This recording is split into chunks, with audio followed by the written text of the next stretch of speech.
Hi guys, how to download YouTube video in laptop or PC. Click your profile icon in the top right corner and select YouTube Studio. This is where all your channel controls live, so don't skip this first step.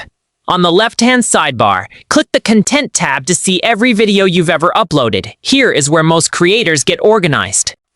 Hover your mouse over the video you want to save, then click the three dots Options menu.